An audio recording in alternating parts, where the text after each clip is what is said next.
John, you good? I'm good. Let's roll, baby.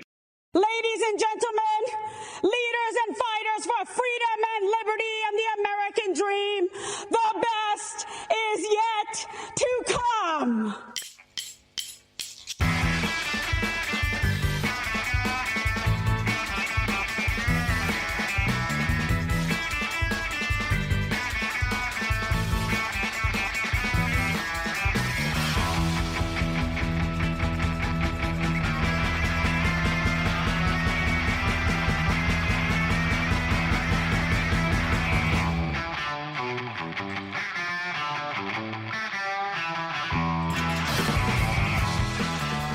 All right, welcome back, folks. It's been a while, but we're back.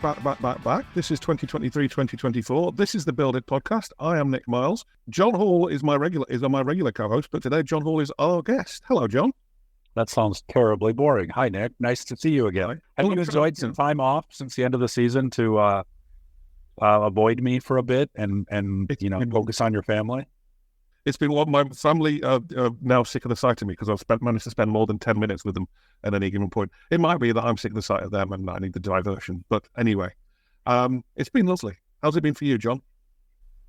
It's been good. Real life has a way of filling my time, whether we're in season or not, which is just fine. No complaints on my end. Yeah. You and I could not be different. I am very much the sit down and watch Netflix and let nothing happen. You are very much the why am I watching Netflix? I should be doing something else. So, yeah. I like to do things while I watch Netflix or Disney Plus or whatever. Yeah. Always Disney Plus, right? Yeah.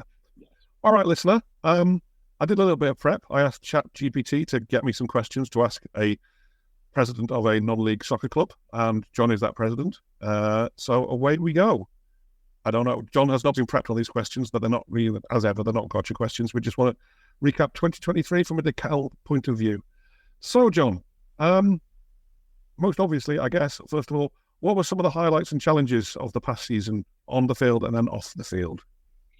Well, that's a good low-hanging fruit question to allow me to ramble for 40 minutes. Let's see. I think the positives off the field, certainly, I think I have to quantify this, but I believe we were able to probably have the largest financial impact in the community with some of the fundraisers we were part of.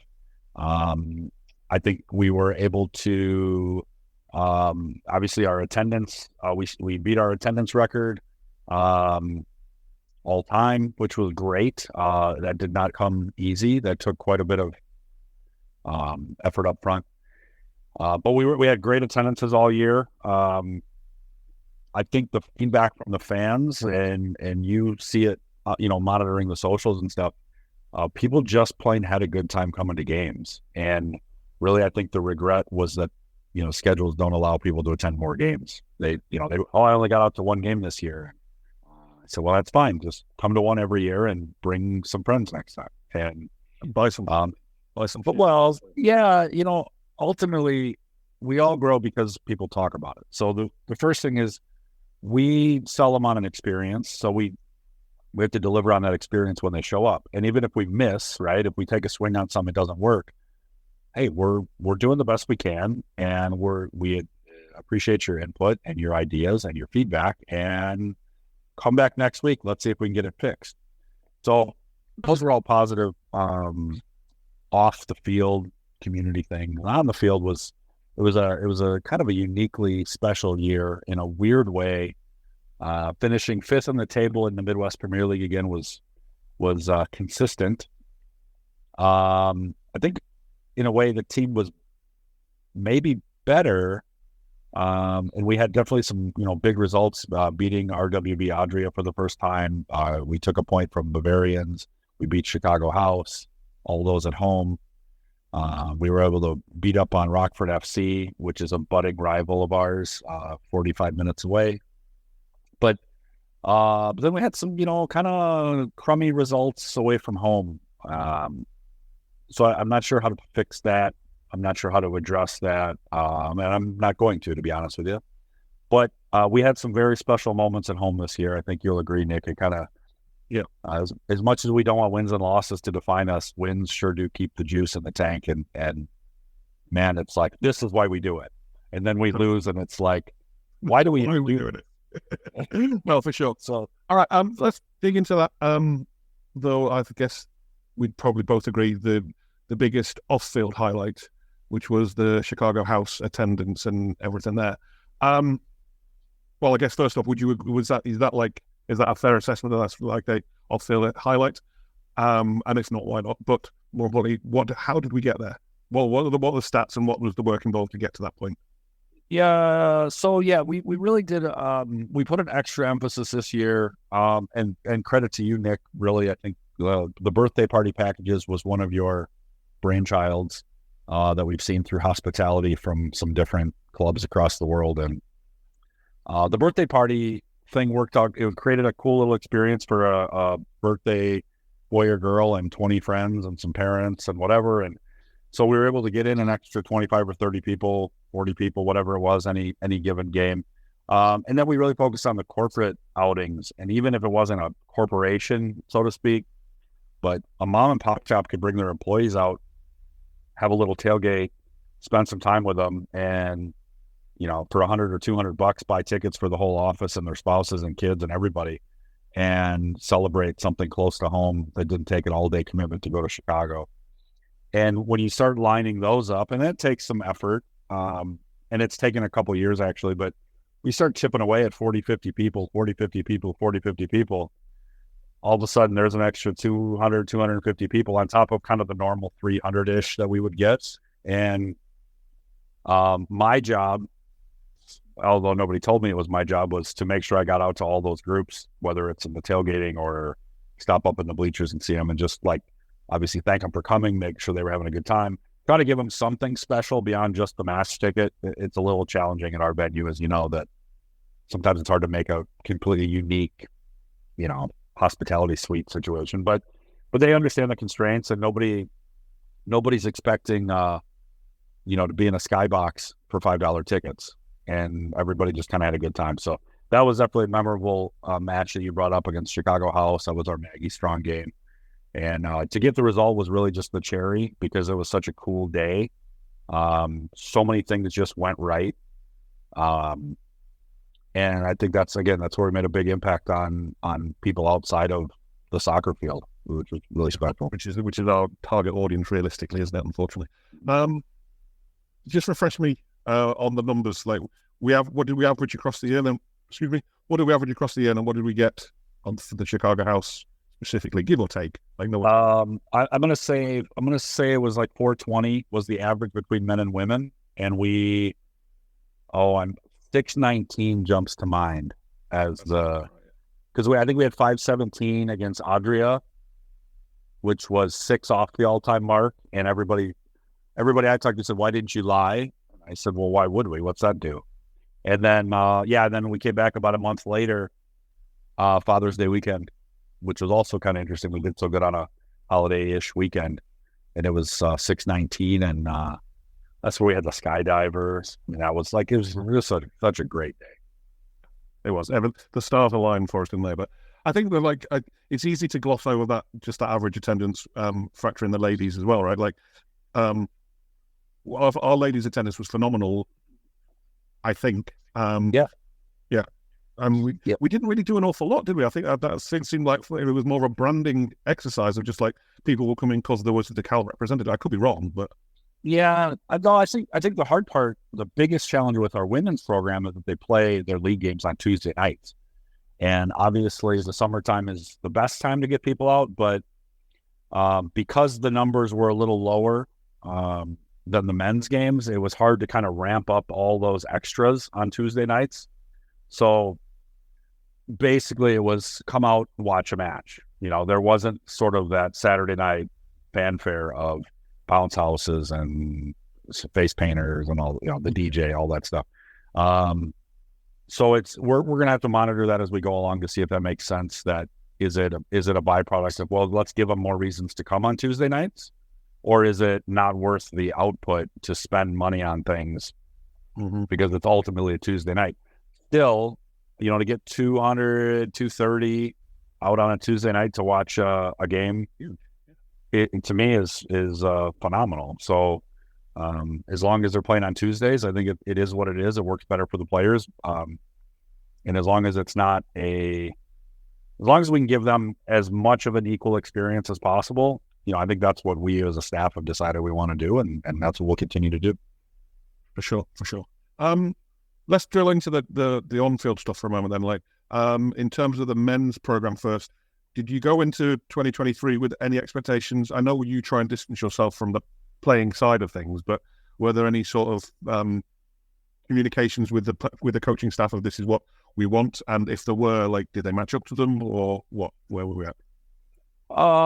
Yeah, there were probably some just informal conversations. Obviously, I believe that we are a quote unquote big club at this level in our area. I believe we are a define it how you want. We're a big club. What we don't have though is I'm not going to pick on Tottenham or anything, but like, we're a big club with no trophies on the men's side, right? So yeah, we have to in our preseason meeting with the players, I stressed, listen, we do everything else we can do to be a big club except win trophies. So my challenge to you as players and as a staff is go win. Let us worry about fans. Let us worry about the experience. Let us worry about marketing. Let us worry about community outreach. Just go kick the ball in the back of their net more than it goes into ours. And it's a little weird because they did that at home, right? They did it when it mattered.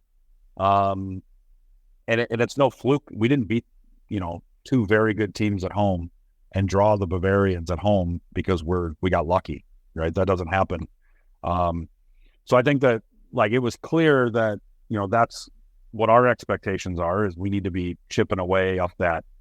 We reset with Luzzy coming in last year, right, as a sporting director, and bringing in more college players and creating what the program was going to be about. And then he had an opportunity to build on it. I think we saw some guys come in that were impact players for sure.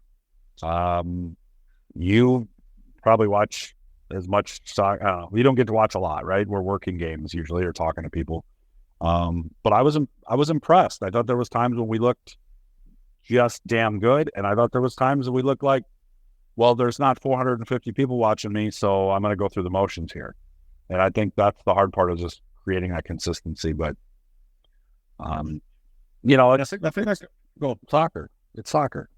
Yeah, I think that talks to the wider thing of, like, league standards almost. Like, it's I don't want to big ourselves up, but I think we would both agree that we do things quote unquote differently to a lot of our rivals on match day, and that's like, we've had feedback that that's a good experience for players and for players' families, and they've never seen it before, etc., etc. I think it's probably easy to raise your game in that thing, but then you travel 2, 3, 4 hours away to play on a rec field with no markings and cones for goalposts and all that stuff. Corner flags rather, not goalposts. And yeah, you would kind of switch off and think this is just a kickabout. We get it, right?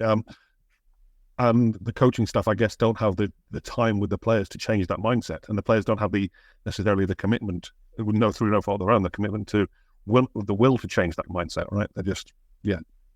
Well, I don't think it's anything that other clubs have solved either. I think we're fortunate. I think a lot of clubs run around and play in front of 100 people all the time. We're fortunate that we get half of the games at home with big crowds, and there's that extra, juice, right? So I think it's a positive thing. And I think my message is, if anyone asked, and since you did, I'll tell you, my message is, if you want those ones at home to mean something, then you can't switch off on the road, right? Because these ones at home we're creating a little bit of a thing that maybe we can build off of.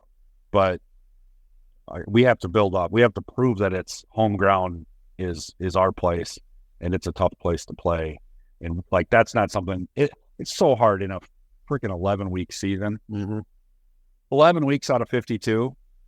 I mean, like, you don't even get to really get some mojo with the group, and a couple of trainings a week. And I think that's where it's going to come down to. The technical staff has to come to us as a club and say, hey, I need 3 trainings a week for the first month. I need ABC. I need a little bit of money for a bowling outing, for a little team bonding. I need Like they need to tell us what they need then to take that next step, whatever it is. Sure. I say there's no better bonding than winning a soccer game, but that's just me. Yeah. For some of them, it comes more easily than others, though, as well, right? So then you just have to. True. Yeah. All right. So we touched on the triumphs on the field and off the field. Was there anything that you were disappointed in that was within your control? Like obviously, like results and whatever, but like as president, custodian, call it what you will, did anything fall short of where you thought we should be or could be? I mean, this is really nitpicking, but this is what keeps us moving forward. I was really excited after the opener against Adria at home, big crowd. Father's Day, Maggie Strong game, big crowd.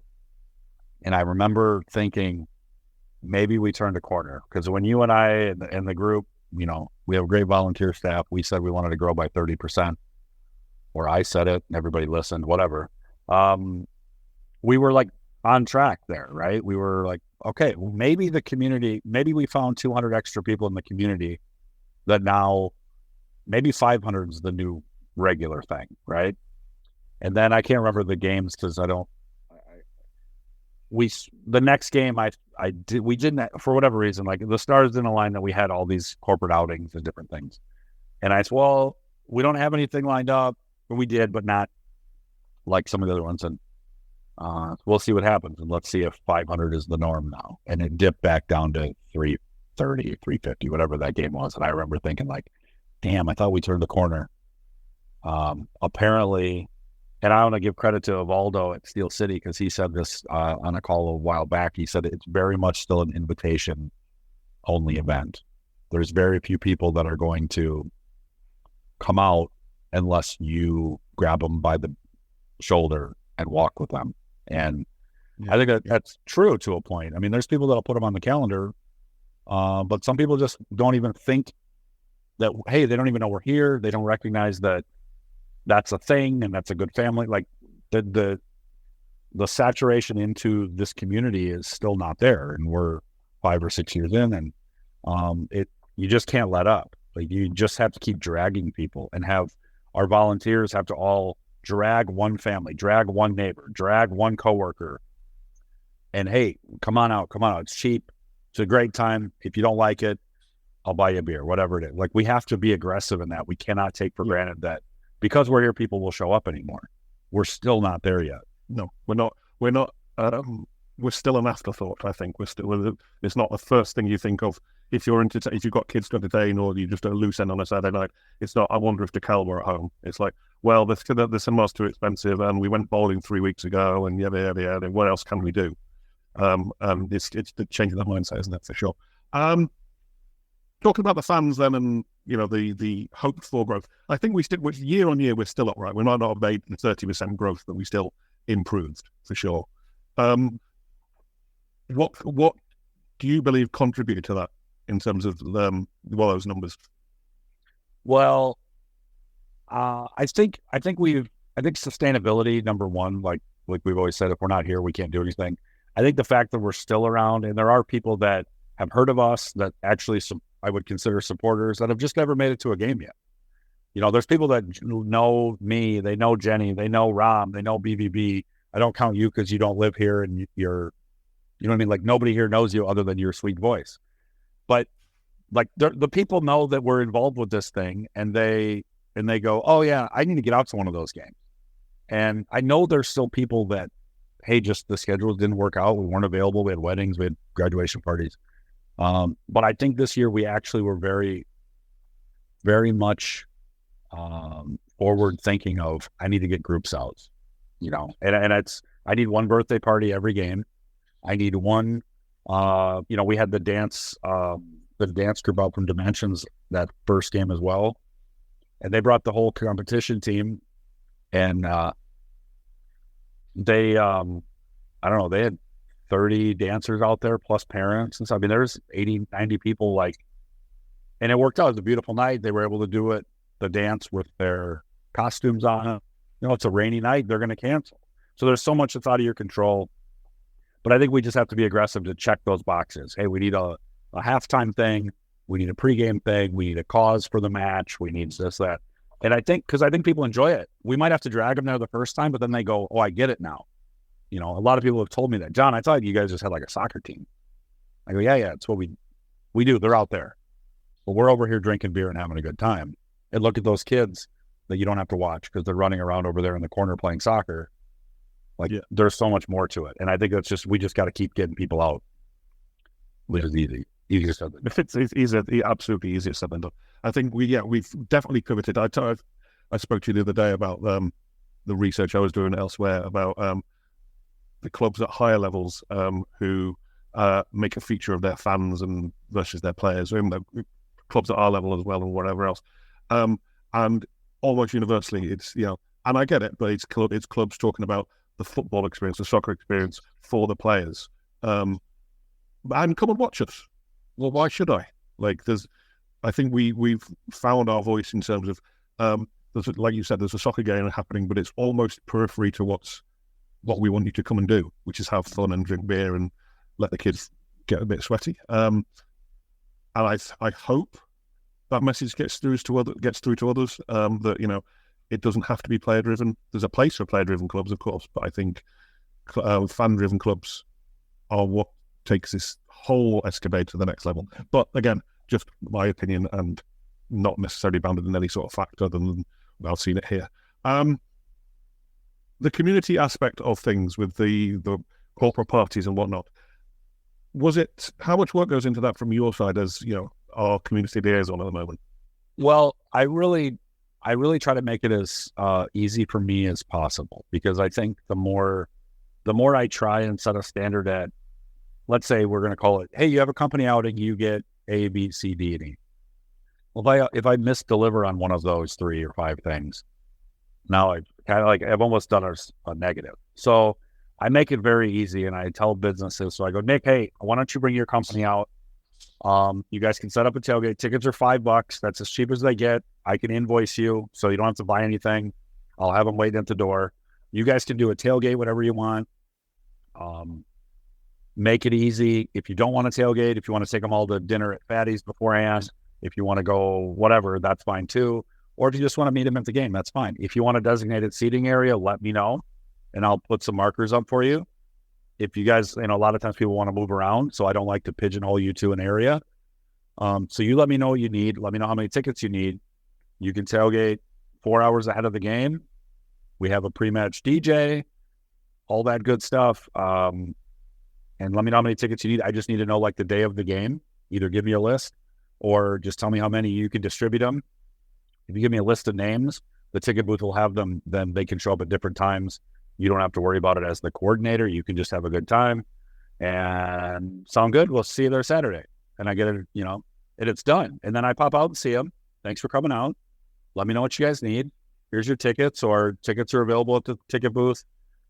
You guys need anything at all? You got my cell number. Just shoot me a text during the game, but we'll take care of it.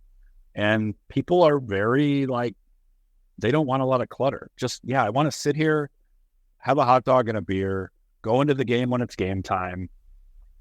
That's it. They don't want a lot of hassle. The coordinator from your company, you're not going to want to go, well, I got 74 people coming. I need 4 tickets for the Diaz family and 4 tickets for the Roberts family and 3 tickets for, we take it all out of their hands and make it easy. And then, and so they enjoy it. They get to come have a good time. So then they're happy to plan the next one because they didn't get overloaded with an extra work day, So I just made it real simple that way. Yeah, I'll throw, if it's a big group, I'll throw a scarf on somebody or whatever. I mean, if you guys got any kid that want a ball kid, send them in to see Jackie, a little extra something to get the kids occupied. And that's it. Don't have to overthink it and go, well, if I was playing this game at Soldier Field, what would the experience be? Doesn't matter. That's not where we are. Yeah. No, get them in the door. Leap is what the experience would be from my experience as well. So if you live there. All right then. So has there been any, other than the actual game day, has there been follow-up? Have you noticed increased engagement from those organizations that you put the time and effort and blood, sweat and tears into? Has there been a subsequent uptick that you noticed? I can't say a measurable thing, but the companies that have taken advantage of this opportunity to I really stress that employee appreciation thing, because that's a kind of a buzzword right now with, as we like to say, the kids don't want to work anymore. So let's create a cool way to spend some time with them. And the ones that have done it have either come back a second year and done it again, or, hey, we had a great time this year, we'll definitely do it again, and let me know what we can do for sponsorships. So like the very basic experience of just attending is enough. Like they seem to get it. And people know that we're volunteers, and they know that we're not run by a millionaire, and they understand our constraints. And many of them are, it's like, let me know anytime I can help or do anything, let me know. So I think I think it's just get, like, do the simplest basic things very well. And then, like we do with everything, right, Nick, you let the community guide you, right? If these businesses weren't coming back for our little outings, then we'd change it. But they like it and the feedback's good, so just don't overcomplicate it. We got enough to do. Definitely. Keep it simple, stupid, right? Thank you for leaning into the community, like offering help, because the next question is all about the volunteers. We've just sort of come out of the other side of not a volunteer drive per se, but we are very fortunate we have an awful lot of volunteers. I think bigger volunteer group than some people get match day attendances, naming no names. How do we as a club look to get people involved and engaged in supporting the team first off? And then we'll talk about actual volunteering times, but like what do we want of people to when they turn up? Well, this is the thing that I've been thinking about, because we are, as you said, kind of adding some volunteers now in this early off-season period. I think something that goes back to some of the early podcasts, it was when somebody offers to do something or says, hey, let me know anytime I can help. Well, here, hold this, like give them something. Yeah, now's the time. You can help right now. Yeah. And then I think the way that we're trying to this year, which we've never done this before, we created a Google form where basically you tell us what level of volunteering you want to do. I think that's important, because not everybody's going to do this every day like you and I do. And some people are only going to want to do it 10 match days a year, and maybe only 7 of those. And we have to find points in between where we can put people, like any other job, paid or unpaid. How can we delegate the work to the people with the right skill set and time and maturity to complete the tasks needed? And then go back to basics. What are the 10 things we need to do? Absolutely. And then what are the 5 things after those are done that we're going to do next? And I think that's where we're at. We're up that list into 40, 50, 60 by now, but there's always more we can do with more help. And organizing that group is one of my biggest challenges, is just figuring out how to stay engaged with everybody when we don't have office hours. We're not all sitting around the cubicles running a soccer club together. We're all doing it on the side. And it's very challenging to not over stress people like yourself and not like under engage where they don't actually know what their role is. So I have to do that with each individual person in a way. And optimistic. I think we got a good group of new people coming in here in the next couple of weeks that now we're going to have to reorganize another small group of people to add to what we already have. And again, just keep growing. So I think the arrow's pointed the right direction for sure. Good problems to have, right? For sure. Mm-hmm. What, without giving away too many secrets, like where are we looking to sort of move the club toward? What are the next priorities for our volunteer stroke board people? I'm gonna go back to a general term community, not even outreach, but impact. And I kind of been sticking on that impact word lately. Outreach is just like, to me, is sending emails. Impact is doing good, whatever that is, right? Whether it's you do a lot of great stuff where people will say, hey, you see things without even being told. Like there's Lehan Drug is doing the Daisy run here, I think on the 15th or whatever, and you promote it. That's actually impact, because that's getting the word out for that organization that they are doing a fundraiser. So I think there's real simple ways that we can have more impact. Obviously some of the impact starts with outreach, right? We have to make connections with these groups so that we can then impact them. So I think with one of the things I want to see with the volunteers, particularly some of the new ones that I know have the skill set to kind of like be more forward facing, I think. I'm anxious to see how we can align a group, sort of a community impact, community outreach, sort of a committee, and really let that group set some goals of what can we do every month, every quarter, every whatever, to make sure, not just set up a booth at an event, but maybe set up a booth at an event, and what can we do, you know, whether it's Meals on Wheels. Do we have enough volunteers to do Meals on Wheels? Do we need to just continue doing that? So I just want to, I really, and I don't want to be the idea guy for everything either, because that gets exhausting. So I want to bring people in the room, set the loose parameters of what the club is about. What do they see? We got, I think, 7 new volunteers that have filled out the form, and I think maybe a few more will here in the next week or two, potentially. But then what do they see? They've now been a fan for a year or 2 or 3 or 4 or 5. What have they seen that they think we're lacking? And then let's go do that. So, and then why does that leave you then? If you're getting all these people to do other things other than drinking in the bleachers, like, what does that free you up to do? Why is that not enough? Because as you said, unless you're doing it in your part-time, there's only 5 evenings in the year, right? Which leaves 360 odd that you're not doing that. So what are you going to do in that extra free time?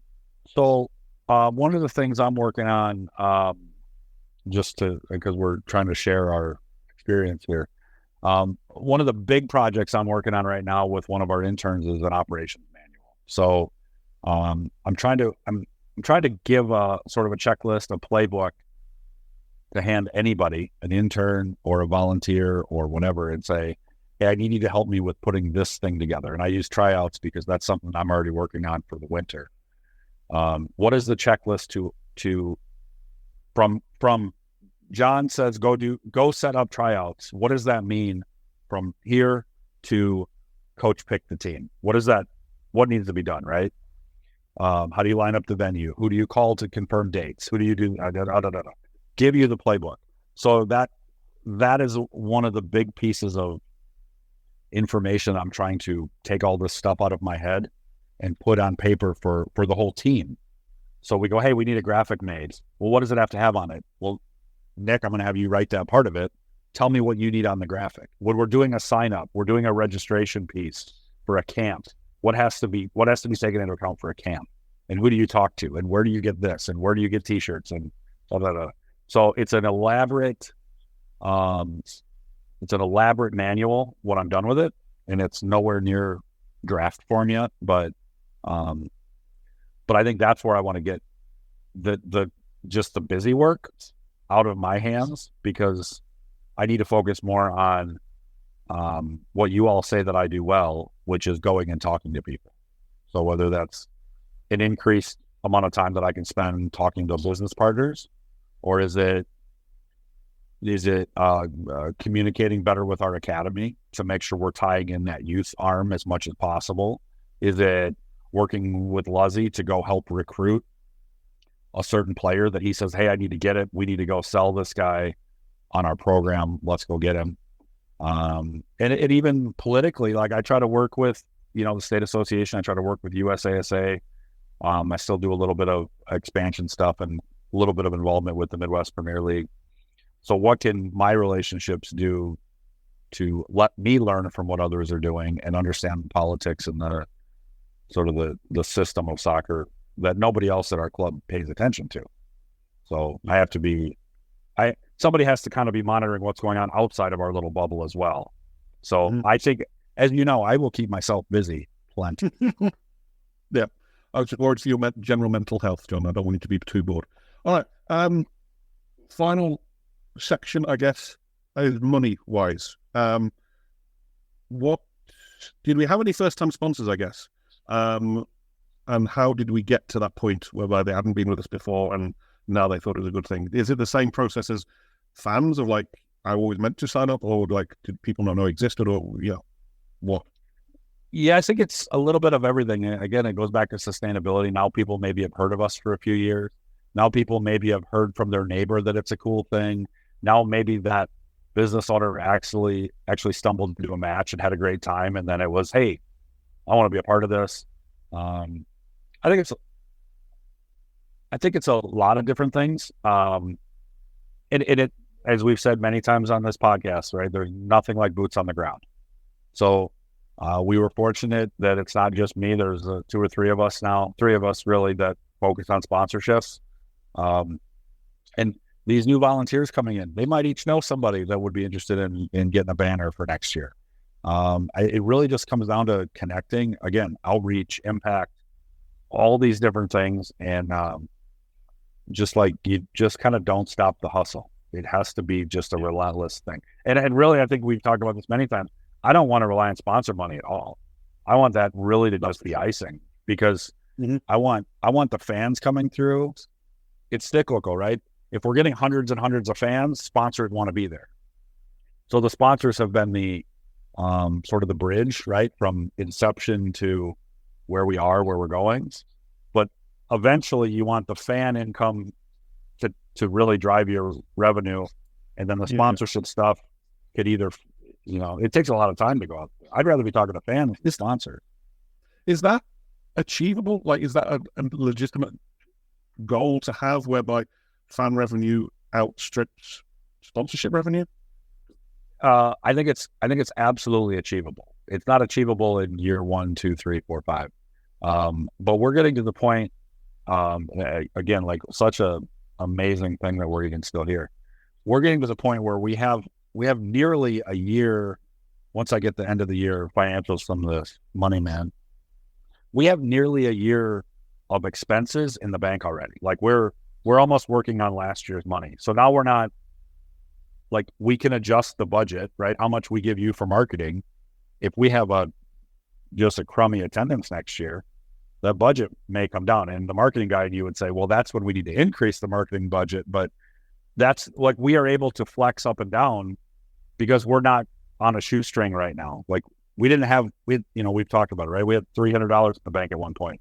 We have much more than that now. How can we spend it resourcefully where we made money? Every home game made money this year. Now there's plenty of other expenses than just game day. But if you can make money from game days, that's a really good trajectory to be headed into. Well, we make enough money now at game days that we could actually replace all the sponsor money. It's actually like an attainable thing. We just have to keep. Do you focus your time on raising sponsorship dollars, or do you go, I want to increase the fan experience? Or can we use the sponsorship money to drive fan experience with bounce houses and game day stuff and food trucks or whatever we can do? And that's where it just kind of, you got to just be diligent in your finances. And BBB, he don't let me spend a dime. So that's why we've been able to do what we've been able to do. Yeah, that ties into the last question I've got on my GPT mind map of like the actual financial health of the club. You alluded to like there's more expenses than just game day. What else is there other than game day that takes money out, and what else is there other than game day that brings money in? And how successful? Well, yeah, I mean, so we only bring money in from memberships, ticket sales, sponsorships, if we run a camp, and merchandise. Like really, I think that's the only 5 things. My wife Jenny took over merchandise, let's say September last year, about a year ago. She kind of like just grabbed onto it and said, I'm going to take ownership of it. She's not even in a year of trying to be a mom and an employee and everything else. She's not even organized to where she feels that part of our income could be, and really being able to understand basically running the fan shop, which is it's a whole thing. But it costs money to do everything we do. If we have a camp, there's some income from it, but you have a lot of expenses from it. We have league dues, we have insurance costs, when we do community outreach, we sponsor. If one of the high schools is having a soccer camp, we'll sponsor that to try to get some brand awareness. So we try to put our money. I say the money came from the community. No matter what, it came from the community because it didn't come from me. And if we give too much back to the community and start to struggle, like I understand, I'm okay with that. We didn't all buy brand new training tops, right? We didn't get, we we try to be very diligent and walk that line between taking care of our volunteers, taking care of our coaches, taking care of our players, and still being able to make that community impact financially. And it's, everything is just, every year it's like, okay, we made a little bit of money. We made a little bit of money. We made a little bit of money. And it's taken 5 full seasons to kind of get to this point where we're comfortable. We're kind of on autopilot. Now let's ramp it up another 10%. Yeah. It's funny, it just struck me now, like there's that old cliche of like, if you go into business for yourself, the first, whatever it is, 18 months, 2 years, 2.5, 3 years, whatever the time frame is, you run at a loss, right? That's just acknowledged. And it just, the parallels to this are fairly self-evident, it turns out. They're like, for whatever reason, you've got to take the hits and bounce back and learn where to store your money and where to spend, stroke, lose, stroke, use your money. And that only comes through experience. Like, yeah, we've said 1,000 times on the podcast about the hiring of a coach for that one away game. And it's the cleanest example we have of the, not mismanagement, but the mistakes we made when we didn't know any better.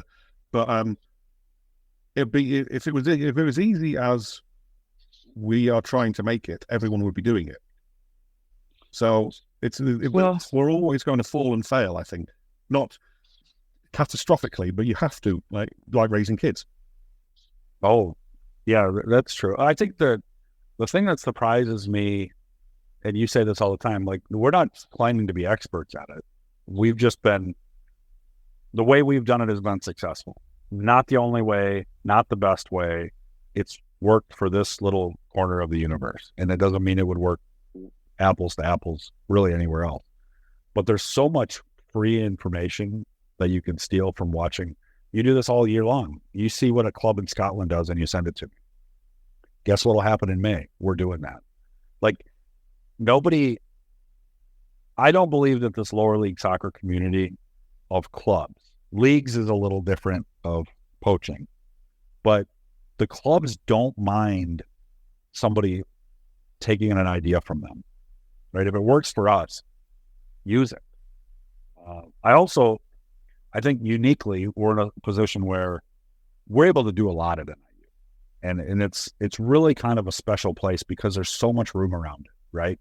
You have the outer fence, the inner fence. Kids can go play in that corner for 2 hours, and you don't have to worry about your kid running out the front gate.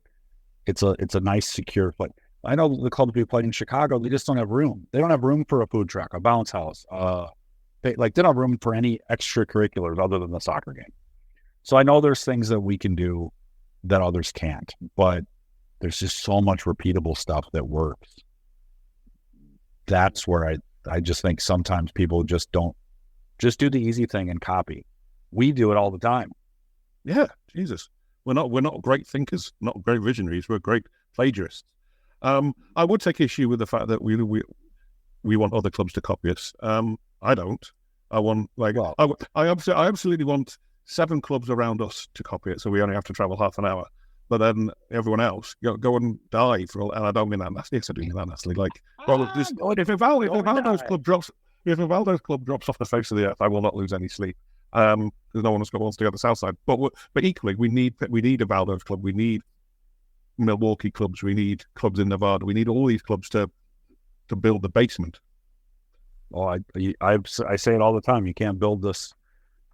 We all act like we want to build a better soccer nation, but nobody wants to build the foundation.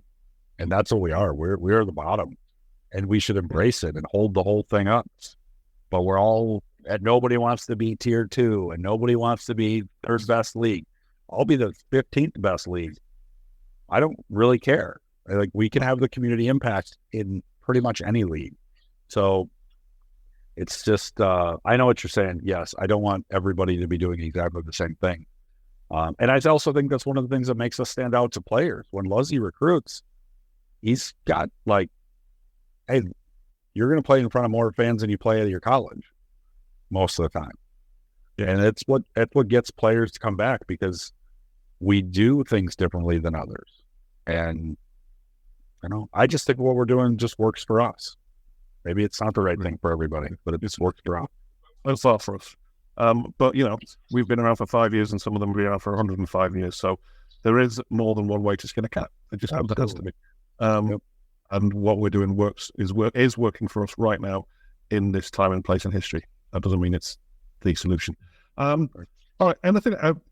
Conscious of time. Is there anything else you wanted to talk about? Let's talk about you. So I think everybody knows.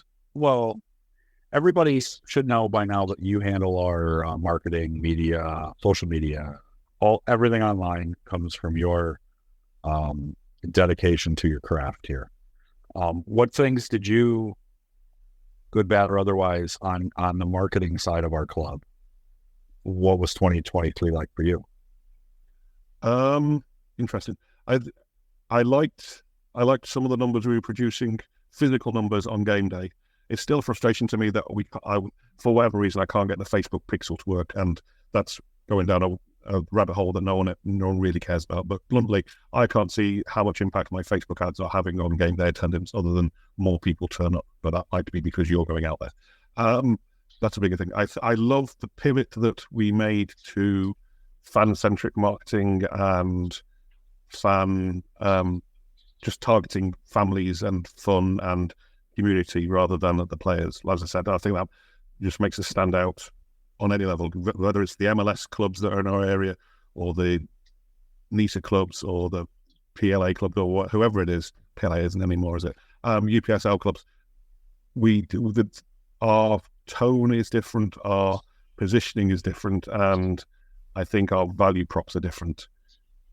Is the product on the field as good as I would like it to be? No. But it's out of my hands. There's a reason I'm not a coach. There's a reason I'm not a player. I'm terrible at it all.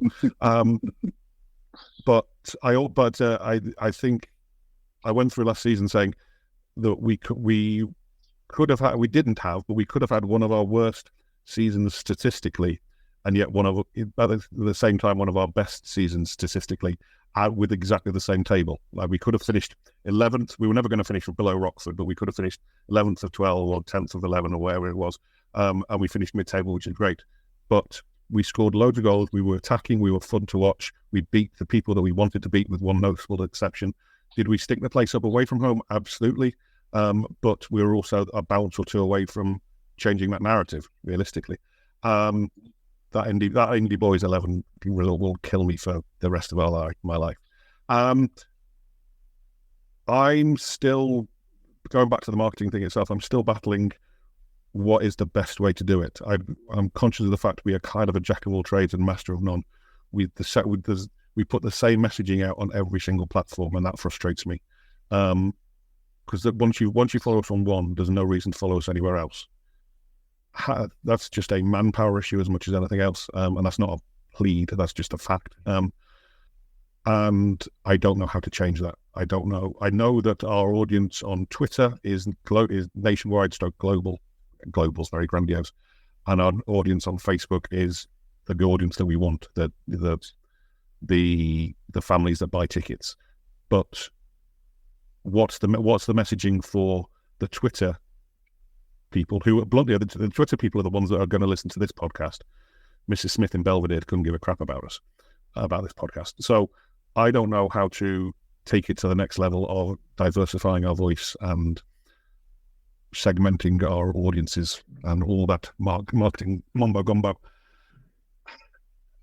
I would love better creative, and that's not a slight on the people I've got in the creative team now, but I would love people that can do photography and videography and editing, and anyone listening to this has seen the shit that I'm putting out there. That is all on me, and not something I'm very particularly proud of, but not all on me, sorry, that's not fair.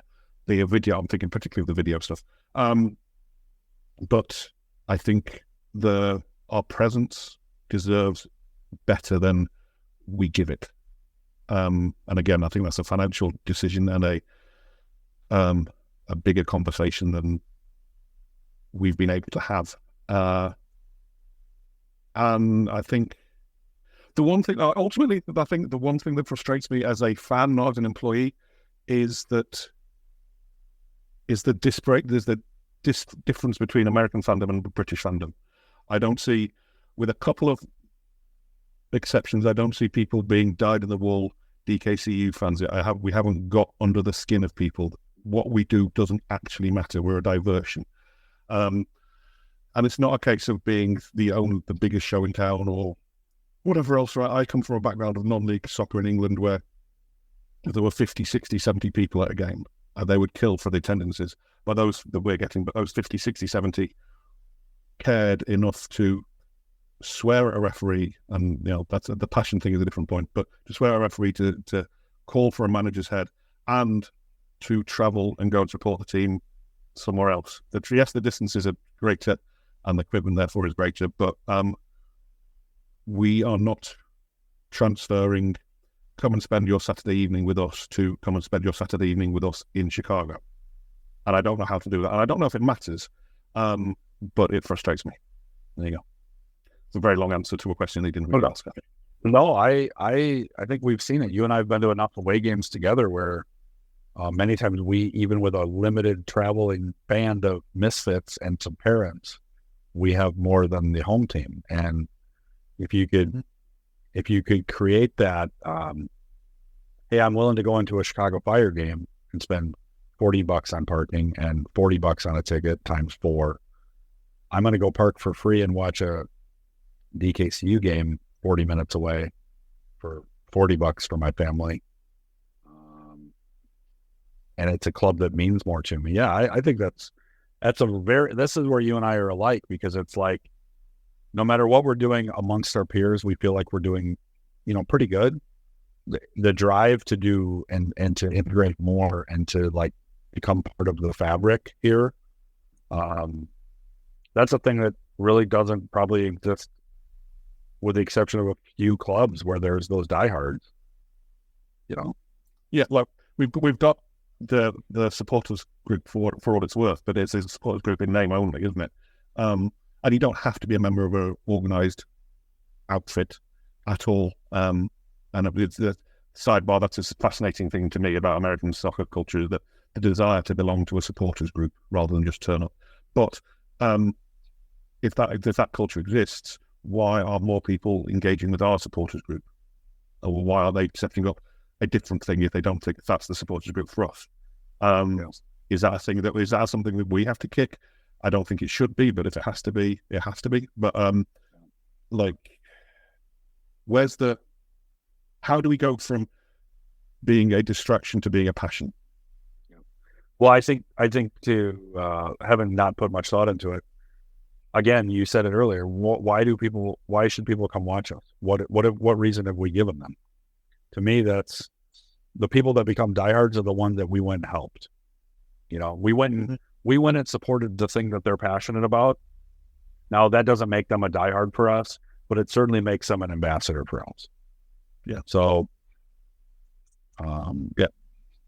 It's some clubs, especially as you go higher up the ladder, are fortunate enough that people want a soccer club and cling to whatever the soccer club looks like. Whether it's the Sons of Ben starting up before Philadelphia Union even existed, whether it's successive MLS clubs having supporters groups whilst the club is still being built or like launching. And supporters groups down the ladder are a rarefied thing, but I don't understand why the love of your local community doesn't translate into the love of your local quote sports team, whatever that looks like. Minor league baseball is a version. You can get 3, 4, 5, 10,000 people coming out, but it's just quote fun. It doesn't matter.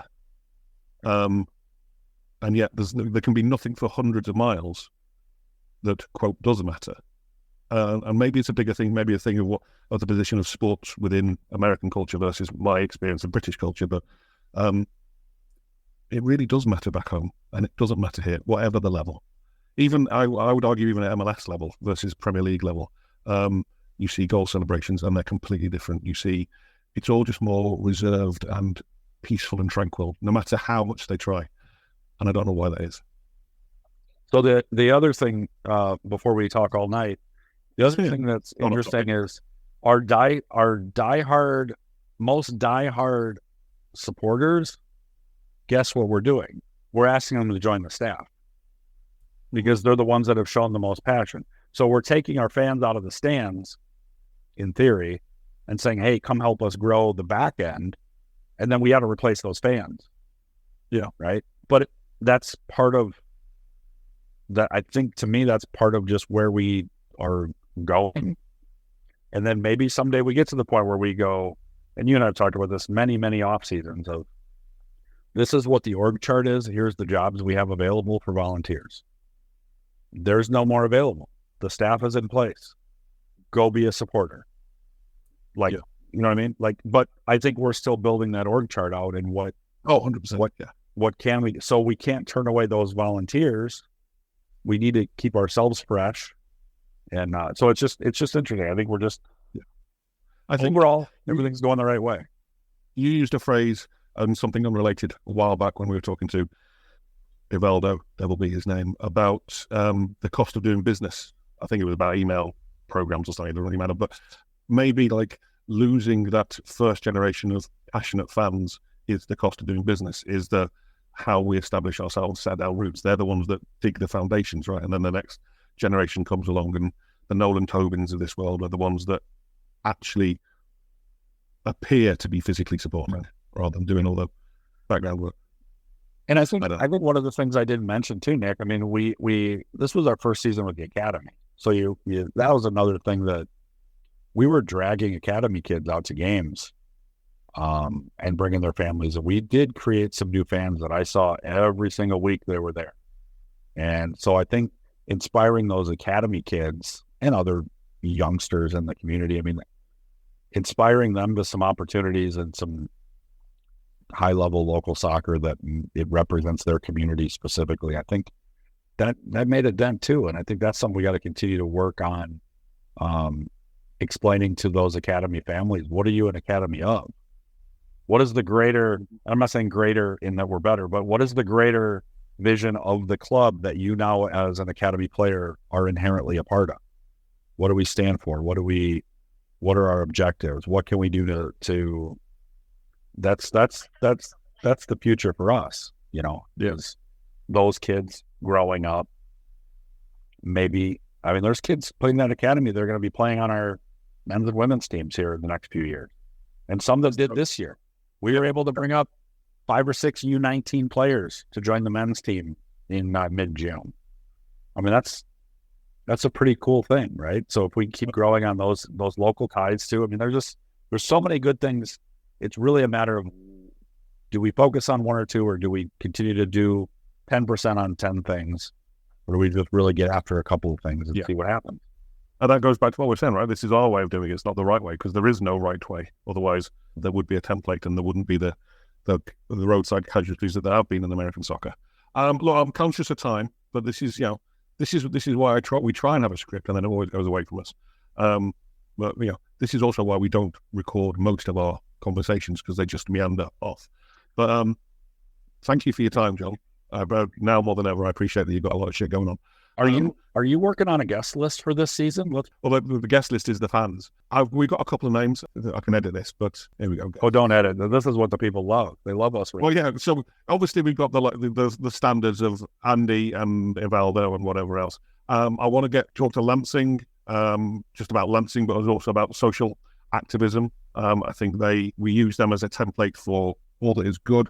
And a frustration of mine is that whilst we look at community outreach, we're not like a totem for, quote, doing good, I don't think. And maybe we can't. My version of doing good isn't necessarily everyone else's version of doing good, and vice versa. And I know that's a conscious choice. I'm interested to see how they've made it work in their community. But then I've got people around from various other podcasts, the Bluegrass Show, Pitch Perspectives. And then I also want to talk to some experts on marketing things, but specific marketing things like Facebook advertising and the utilization of Canva and whatever else, and then sports enterprise people like a guy called Mr. Richard Clark, who has a great podcast that everyone should listen to. And I'm going to lean on you to see if we can get Wilt on. I've got a list of 59 possibilities at the moment, so if we do 7, we'll be lucky. Thank you for your time, John.